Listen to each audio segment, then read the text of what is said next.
하나님께서 이스라엘 자손들을 향하여서 말씀하시는데 1절 말씀에 보면 이 말씀을 들으라 그렇게 강력하게 말씀하십니다. 이스라엘 자손들 일컬어서 뭐라고 말씀하시느냐 하면 애굽 땅에서 인도하여 올리신 모든 족속이라고 하죠. 이건 뭡니까? 하나님께서 이들에게 구원의 은총, 한없는 하나님의 은총을 받은 민족임을 말씀해 주고 있습니다. 이렇게 하나님의 한없는 은총을 받은 자들에게 하나님께서 말씀하시면서 이 말씀을 들으라 말씀하시는 것을 볼 수가 있습니다. 2절 말씀해 보시면 내가 땅의 모든 족속 가운데 너희만 알았나니 그러므로 내가 네 모든 죄악을 너희에게 보응하리라.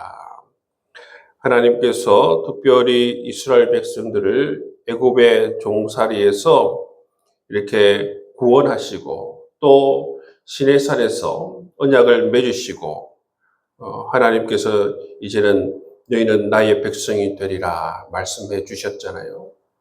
그래서 하나님께서 특별히 이처럼 이스라엘 백성들에게 언약을 맺으시고 내가 너희만 알았다. 내가 너희의 하나님이다. 그렇게 하나님께서 축복해 주셨어요. 이처럼 하나님께서는 이스라엘 백성들을 애굽에서 구원하실 뿐만 아니라 시내산에서 언약을 맺으시고 내가 너희의 하나님이 되리라. 그렇게 말씀해 주셨지만 오히려 이 이스라엘 백성들은 이 하나님의 이 은혜를 잊어버리고 어떻게 합니까? 하나님께 모든 악을 행하는 것을 볼 수가 있어요. 그래서 하나님께서 내가 그 악에 대해서 처벌하겠다, 보응하시겠다 말씀하시는 것을 볼 수가 있습니다. 그리고 나서 하나님께서 7가지 질문을 합니다. 3절부터 8절까지 보면 7가지 질문을 합니다. 그 질문을 보시면 질문을 들으면 명백히 예라고만 답할 수밖에 없는 그 질문들을 하세요. 두 사람이 뜻이 같지 않은데 어찌 동행하겠으며 사자가 움킨 것이 없는데 어찌 수풀에서 부러지겠으며 젊은 사자가 잡을 것이 없는데 어찌 굴에서 소리를 내겠느냐. 이처럼 명백한 이 질문 속에 예라고만 대답할 수밖에 없는 그런 질문들을 하나님께서 하시는 것을 볼 수가 있어요. 6절 말씀에 보면 성읍에서 나팔이 울리는데 백성이 어찌 두려워하지 아니하겠으며 여호와의 행하심이 없는데 재앙이 어찌 성읍에 임하겠느냐. 이렇게 하나님께서 명백히 예라고 여러분 대답을 할 수밖에 없는 질문을 하시는데 그건 뭐냐 하면 여호와의 행하심이 없는데 재앙이 어찌 성읍에 임하겠느냐. 이 말씀 뭡니까? 지금 너희 가운데 재앙이 임하는 것은 다른 이유가 아니라 하나님께서 행하신 일이다. 이 사실을 깨닫고 알 것을 말씀하시는 거예요. 이들은 이들의 삶 가운데에 이처럼 재앙이 임함에도 불구하고 이것이 어디로부터 왔는지, 이것이 왜 왔는지, 무엇 때문에 왔는지 전혀 알아차리지 못합니다. 영적인 감각이 완전히 마비되어 버린 이스라엘 백성들을 향하여서 이처럼 명백히 예라고 대답할 수밖에 없는 질문을 하면서 너희들이 한번 생각을 해봐라는 것입니다. 이 땅 가운데, 이 성읍 가운데 재앙이 임한 것은 다른 이유가 아니라 너희를 향해서 하나님께서 행하시는 그러한 이유 때문에 이 성읍에 바로 재앙이 임하고 있다. 또 하나 더 이들에게 말씀하고자 하는 것은 뭐냐면 7절 말씀이에요. 주 여호와께서 자기의 비밀을 그 종 선지자들에게 보이지 아니하시고는 결코 행하심이 없으시리라.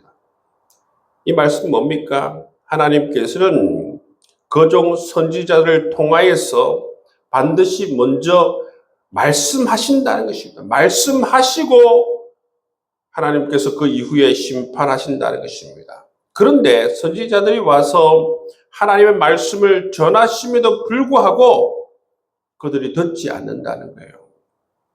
그 선지자의 말씀이 곧 하나님의 말씀이다. 이스라엘 백성들은 이 선지자의 말씀을 등한히 여겼지만 하나님께서 이 말씀을 통해서 선지자의 말에 절대적인 그러한 권위를 부여해 주시는 모습을 볼 수가 있어요. 그 아모스 선지자의 말이 곧 나의 말이다. 귀 기울여 들으라. 그 말씀인 것입니다. 이것은 왜 이렇게 하나님께서 말씀하십니까? 하나님께서 말씀하시는 이유는 뭐냐면 너희들이 이 모든 성읍에 재앙이 임하는 것을 보고 제발 영적으로 깨어있어 이것이 하나님이 하시는 일을 알아라. 그 말씀이고 선지자들이 왔을 하나님의 말씀을 선포할 때에 그 말이 나의 말임을 깨닫고 귀를 기울여 들으라. 그 말씀을 하나님께서 해주시는 것을 볼 수가 있어요. 그리고 나서 하나님께서는 이 사마리아의 죄에 대해서 구체적으로 지적하시는 모습을 볼 수가 있어요. 사마리아의 죄악이 뭐냐 하면 남의 것을 빼앗아서 강제로 빼앗아서 자기 것으로 취하는 모습을 볼 수가 있습니다. 9절 10절 말씀에 보면 아수도스의 궁궐들과 애굽 땅의 궁궐들에 선포하여 이르기를 너희는 사마리아 산들에 모여 그 성 중에 얼마나 큰 요란함과 학대함이 있나 보라 하라. 자기 궁궐에서 포악과 급탈을 쌓는 자들이 바른 일 행할 줄을 모르느니라. 하나님의 백성들이 뭐 합니까? 자기 궁궐에서 포악과 급탈을 저지른 모습을 볼 수가 있어요. 하나님의 백성들이 이처럼 하나님 말씀에서 떠나서 오히려 연약한 자들을 학대하고 포악하고 급탈하는 그러한 죄악들을 저지르고 있는 모습을 볼 수가 있어요. 이게 자기 집이라고 표현하지 않고 자기 궁궐이라고 표현하잖아요. 그죠? 자기 궁궐이라고 하는 것은 뭡니까? 이 약탈로 말미암아 큰 불을 쌓았다는 것을 의미하는 것입니다. 얼마나 여러분 가난한 자들과 여러분 힘없는 자들을 그렇게 힘들게 했으면 자기 궁궐을 세웠겠어요. 그런 자들을 향하여서 하나님께서 심판하시는 모습을 볼 수 있습니다. 어떻게 심판하십니까? 이들이 그 가난하고 연약한 자들을 포악하고 겁탈하고 한 것처럼 그대로 하나님께서 갚아주신다고 말씀하십니다. 그러므로 주 여호와께서 이와 같이 말씀하시되 이 땅 사면에 대적이 있어 내 힘을 쇠하게 하며 내 궁궐을 약탈하리라. 네 궁궐을 누가 약탈하느냐? 이 사면의 대적들이 침입해 들어와서 네 궁궐이 약탈되리라 말씀하시죠. 12절 말씀해 보시면 너희들 가운데에 소수의 사람만 구원을 받으리라. 그 비유가 나옵니다. 목자가 사자 입에서 양의 두 다리나 귀 조각을 건져냄 같다. 양을 다 건져내는 것이 아니라 양 가운데에 양의 두 다리 그리고 귀 조각만 건져낸다는 것입니다. 이것은 뭡니까? 이스라엘 백성들 가운데에서 소수들만 하나님께서 남은 자들을 두시겠다라는 것입니다. 그리고 나머지는 하나님의 이처럼 큰 심판을 받게 된다는 말씀입니다. 또 하나님께서 하시는 말씀이 뭡니까? 14절의 말씀에 보면 베델의 제단들을 다 허물어버리겠다는 것이죠. 잘못된 제사를 드리고 잘못된 예배를 드리는 이 베델의 제단들을 다 허물어버리리라. 15절 말씀에 보면 겨울궁과 여름궁을 치리니 상하궁들이 파괴되며 큰 궁들이 무너지리라. 이 말씀도 마찬가지예요. 정말 가난한 자들과 연약한 자들, 백성들을 돌보지 않고 자기들만 겨울 궁에 거하고 여름 궁에 거하며 이처럼 상하로 지장한 이 궁들에서 자기들만 호의호식하며 살아가는 이들. 이것이 왜 있습니까? 자기들이 이처럼 엄청난 부를 축적한 것이죠.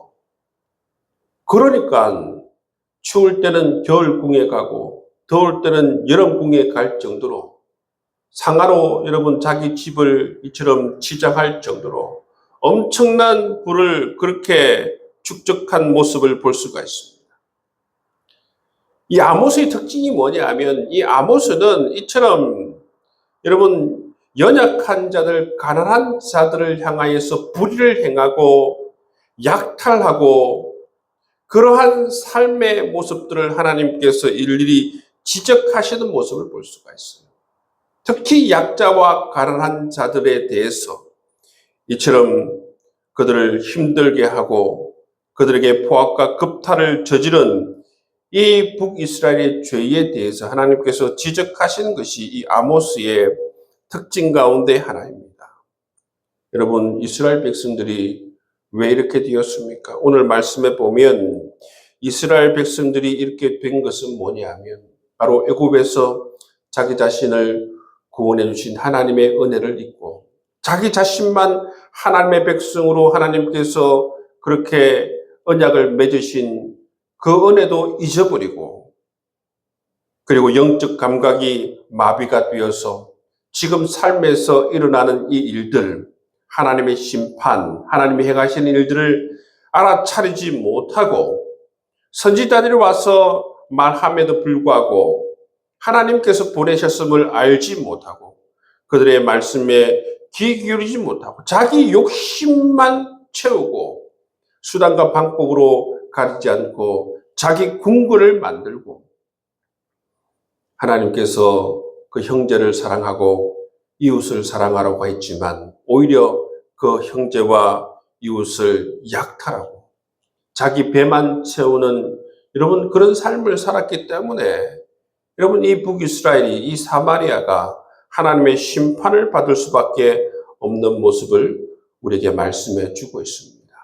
이처럼 영적 감각이 마비되고 하나님 말씀이 들리지 않고 자기 욕심에 눈이 멀면 하나님 말씀을 떠나게 되고 하나님의 떠나게 되고 언약을 깨버리게 되고 이처럼 자기 자신이 정말 하나님의 심판을 받을 수밖에 없는 상황 가운데 놓여진 것입니다.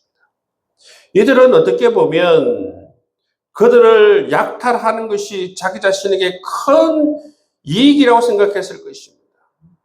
자기 궁궐을 만들고 여름 별장과 겨울 별장을 만들고 그럴 때에 정말 모든 것이 잘 이루어진다라고 생각했을 것입니다. 착각한 게 뭐냐면 하나님이 계시다는 것을 모르는 것이죠. 망각한 것입니다.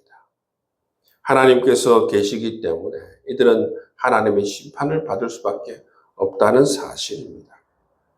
여러분, 이 말씀을 통해서 정말 우리가 함께 기도해야 되는 것은 하나님의 은혜를 잊어버리는 자 되지 않게 하여 주옵소서.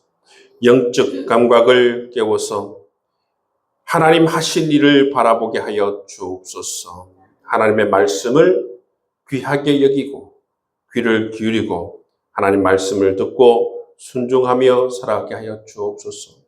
우리 가운데 있는 육신의 욕심, 안목의 정욕, 이생의 자랑, 이것이 우리의 삶을 지배하지 못하도록 성령 하나님 인도하여 주옵소서.